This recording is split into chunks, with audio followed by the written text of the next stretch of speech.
is PSA TV. Joining me on set right now, I have Mr. Angelo Hart. He is the youth chairman of the Movement for Social Justice.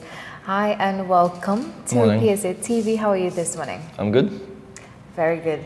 Some traffic this morning? Yeah, some is an understatement. You know, what is Trinidad without traffic? And you know, like even when school's out, you realize there's still traffic. Yeah. Does the MSJ have anything to alleviate traffic in Trinidad? No? Well, first of all, we're in need of a mass transit system. That needed to be done a long time ago. And then, of course, with more funding for local governments, we could keep jobs in our community so people don't have to be traveling long distances to get to work. And some might argue that there is the need to have a more centralized government system. So where you take most government offices from Port of Spain and you put it into... you mean decentralized? Decentralized, my apologies. Yes. That system where so when you work at a government office, you don't always have to come into Port of Spain. Yeah. And then there was also the recommendation, I believe, was by, I think it's the political leader of the COP. You have different work hours, like shift systems. So some probably go in for like 6 hours and then others for 6 hours. Do you agree with that? Yeah, of course. Not everybody wakes up at the same time, you know what I mean? Some people perform better at later hours. Some people are just naturally good at working through early hours. So yeah, we need to take these things into consideration. And then the average worker's productivity is just 6 hours. So when you have someone leaving home at about, let's say you're coming from South, you're leaving home at 4 o'clock to come into town for 8 o'clock. Obviously when you get into work, you're sleepy, you're tired, you're going to be cranky, and everything that comes with being a sleep-deprived human. And then you get back, you leave work at about 4 o'clock. From 4 to 6, you're in traffic again, and the cycle repeats itself. You know, something really has to be done about traffic, like really, really, really. So you are the youth chairman of the MSJ. First of all, what led you to be involved in politics? Well, as far back as I could remember, I was always interested in doing this kind of work. I'll tell people it's not so much politics I'm interested in so much as it is revolution. Yeah. I grew up reading stories about Fidel Castro, you know, Walter Rodney, Maurice Bishop. So I was drawn to that kind of ideology. And I felt that the MSJ best represents that ideology. So naturally, the stars align, as they say. And how has it been there for you so far? Is it what you expected?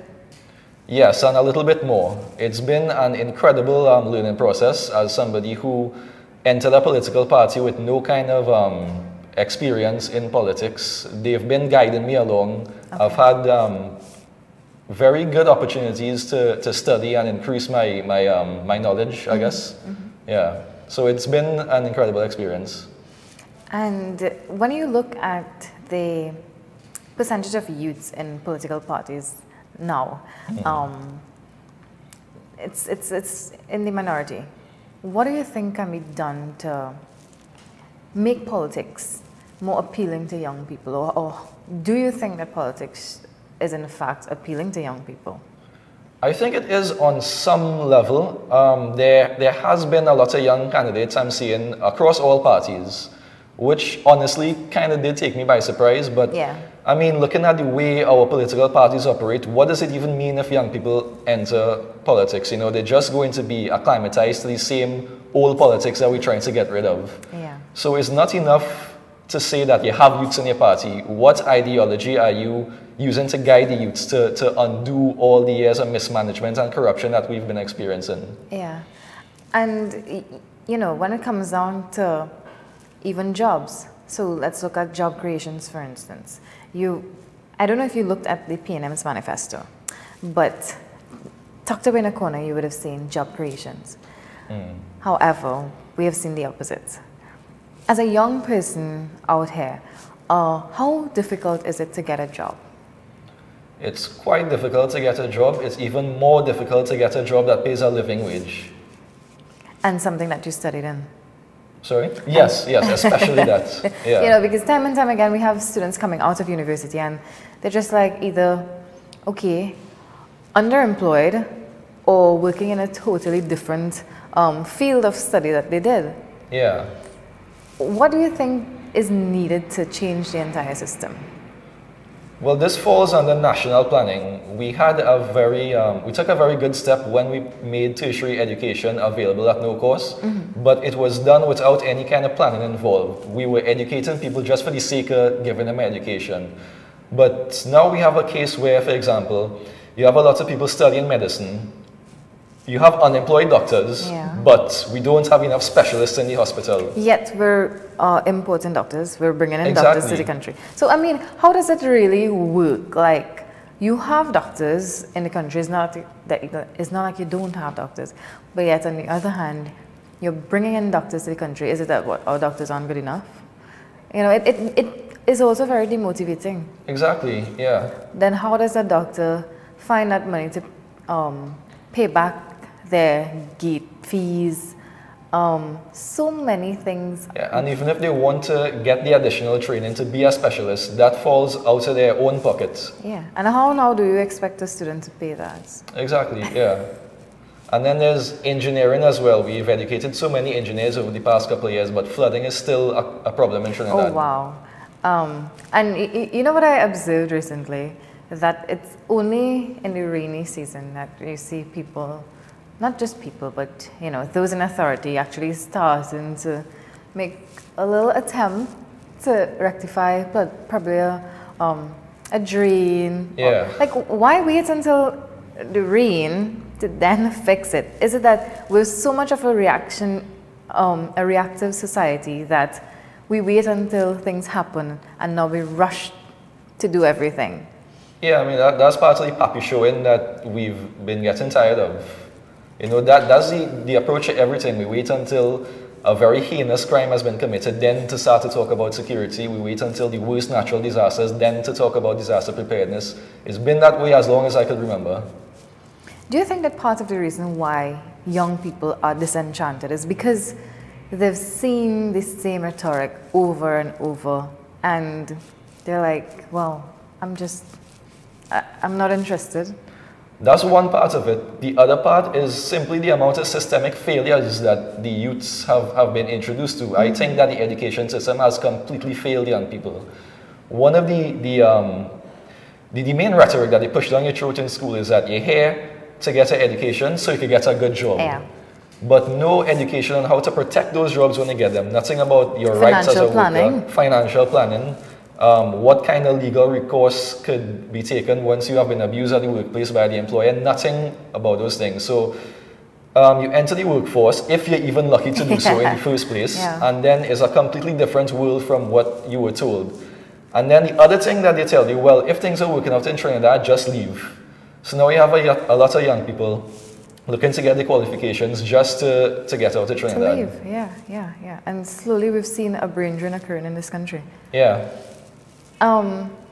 Looking at some of the policies, what are some of the policies that the MSJ has in store for youths? Well, we believe that youth development goes hand in hand with education. We need to completely strip down the curriculum and rebuild it in a way that brings out the best in each individual student. To give one example, currently we have this colonial mindset where we judge intelligence based on how well a student could read or do mathematics. Yeah. But now we've known, because of advances in psychology and neuroscience and whatnot, we know that there are multiple types of intelligences. Athleticism, creativity, working with your hands. So the education system has to be configured in a manner that explores and highlights all of the different types of intelligence in our students. And of course, job creation and these things would come after. But the idea is to undo the trauma that we've inherited and grown up in society before we can even discuss wholesale planning or national planning. And how now do we go about doing that? I think that's a good question. I think it comes back to a return to grassroots education movement, similar to what happened in Trinidad during the 50s. You know, when men like CLR James and Yeah. Eric Williams went from community to community. Yes, things were hard back then. People were poor, but people were aware. People were conscious. People knew what was going on. And the education that they would have gotten is not the kind of education, you know, you could take to an employer and get a job, but it did something very incredible. It encouraged people to mobilize in their communities and fight for a better future. And I think that is the kind of education that we need at this point in time. Life skills. Yes, life skills. Because too many times, I mean, we just focus on the academics. Yeah. And you put someone there who is a star academically, but you put them out there to survive. And it's like, okay, how do I do this? How do I do that? And does the MSJ have any plans to probably incorporate life skills at schools? Yes, of course. Things like sex education, for one. That is something that has been lacking in our schools for a long time, and we believe that does fall under something like life skills. Things like, I'm not sure what would exist for it, but like communalism, recognizing that, you know, you need your community to survive. Okay. How can you build your community with your neighbor, with your comrades, so to speak? Yeah. And even something as critical as mental health, because Yes. oftentimes we Yes. have parents fallen victim to this, that, you know, my child don't have any stress, all they have to do is go to school and study and come back home, and I providing the best for my child. But you don't know the kind of pressure a child has in school. And there is a lot of pressure. Yeah. Now we have SEA students committing suicide now. I mean, as much as I was under pressure as a student, that wasn't even something that existed in my time. Yeah. And is it that we've set so many standards, and I'm using standards loosely based on what we see probably on the internet. You see someone living this lavish life, and you just want to compare your child to this. And if my child doesn't do this, he's not good enough. The whole idea of a child not being good enough, it takes a toll on a child. Yeah. How important does mental health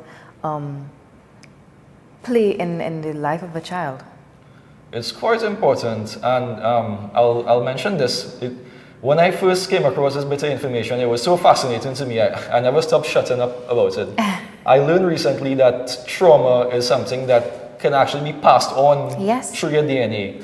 So our parents love to boast that, you know, they went through so much, but what does that mean for us growing up? Not only are we inheriting your trauma, but what you experience as a child oftentimes is what they dish out on their own children. And then, of course, the teachers is a whole other issue. For the record, I have nothing against, you know, the cause that teachers are fighting for. Yeah.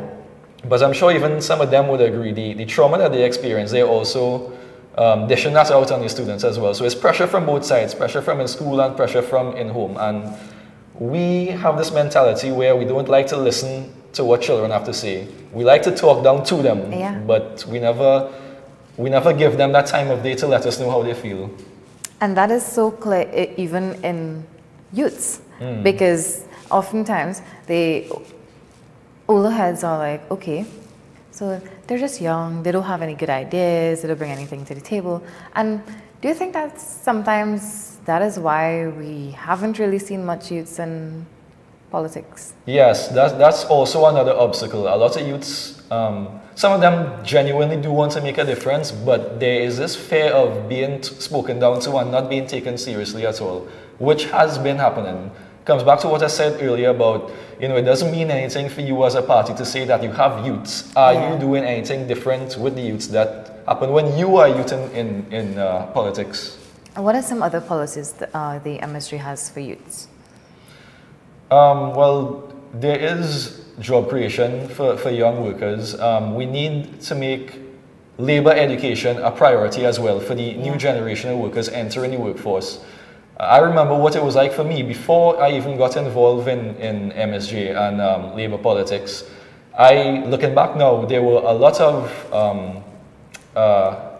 there were many times labor laws were being circumvented in my own workplace, and I just did not have the knowledge back then to observe these things and to do anything about it.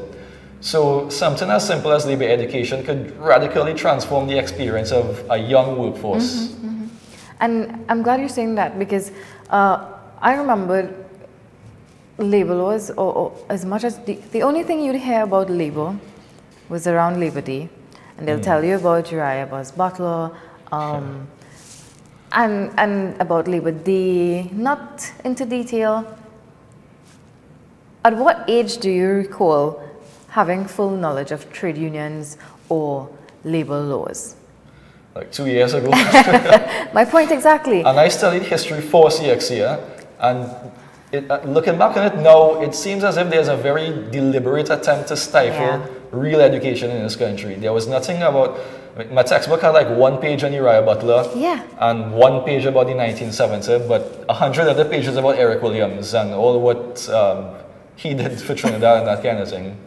And it's actually very reflective, because when you look at a young person entering into a workforce, and older people, I'm sure they are aware of these laws. They tend to pick on their new employee, and then the young person is always the one who, well, I'm not really aware of these things, but it's time that we actually make the young people, well, aware. Yes, exactly.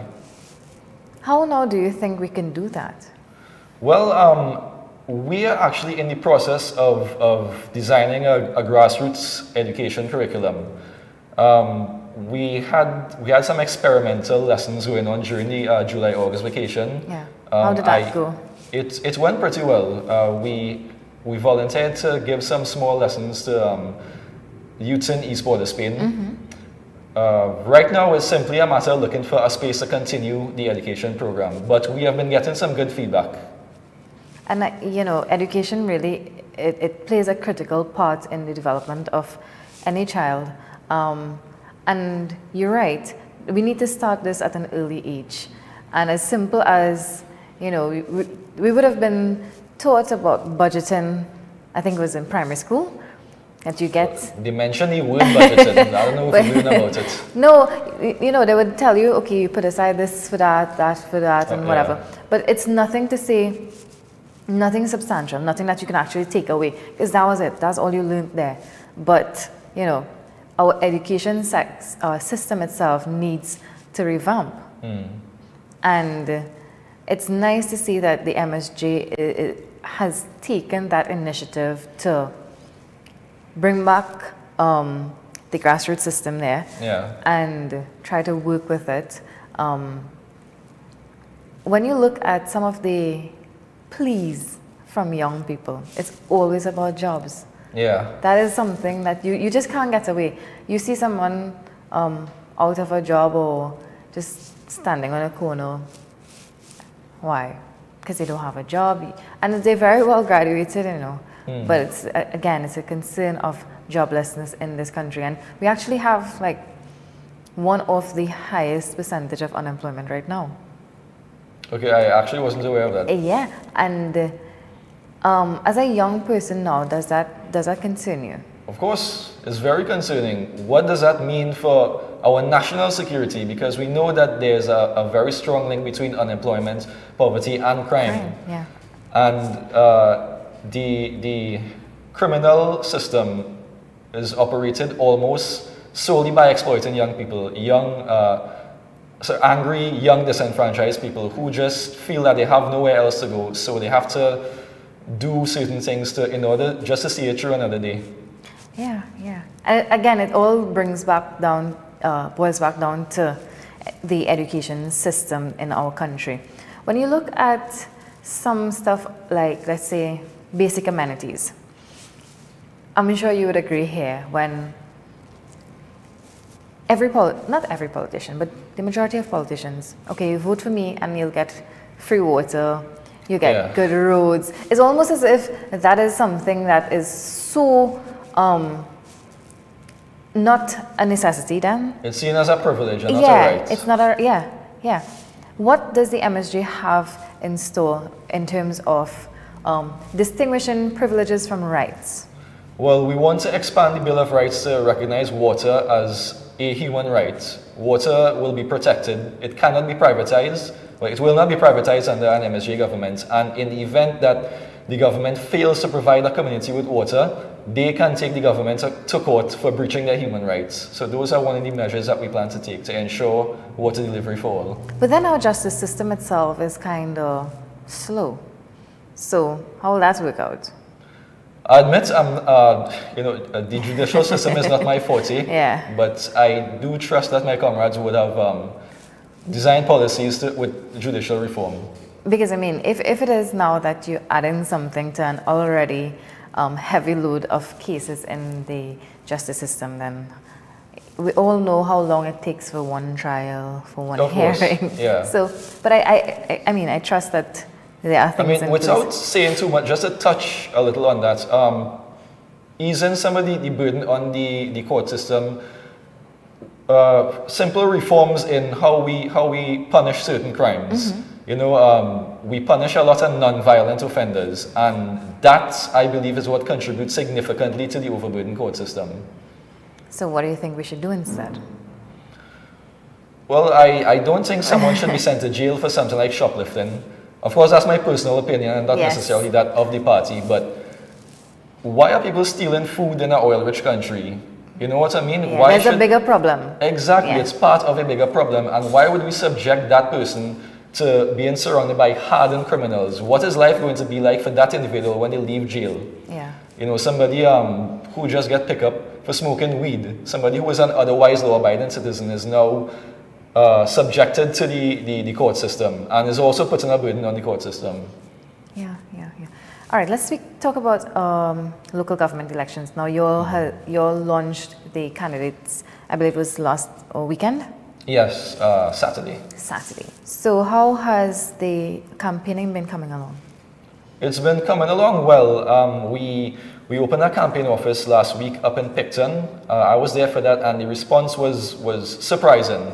You would think that a constituency like Picton and Beetham would give you a different kind of vibes because of the political affiliation of the place, but a lot of young people came out and they all expressed a lot of dissatisfaction with the system, and they all came looking for change. It was surprising and hopeful for me to see so many young people coming out expressing a dissatisfaction with the status quo and a desire to change it. What can you as a young person advise younger people or youths out there to do when it comes down to being more patriotic in this country? Patriotic is not a word that I like too much because I always believed we suffer from excessive patriotism in Trinidad. You know? True. But I guess to answer the question, patriotic in a sense to recognize the humanity of your fellow countrymen. Just organize among the students, organize among your communities. Change isn't going to fall into your lap. It's not just going to come as a result of the politicians and the pretty words, the CEOs, the bankers. All of the rights, all of the privileges that we enjoy today are the result of struggle. So if anything, we have to learn to organize and we have to learn to confront the powers that be and fight for a better Trinidad. Now, I know the MSJ has a youth arm there, so obviously there are youths involved in the MSJ there. But what do you think can be done to make youths be more involved in politics? Well, I think we need to look at the definition of politics, because we have, as a country, a very narrow understanding of what politics is. We think it's just running for a seat. But it's so much more than that. If you want to look at a bare bones, the basic definition of politics, it simply means when a group of people come together to make decisions. Yeah.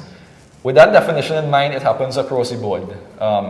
A church planning an interfaith service, a football coach organizing a 7-a-side sports day. Whatever you could do to organize a community in your capacity, that is politics. And certainly you spoke about some community there. Do you think that we've lost the essence of being our brother's keeper?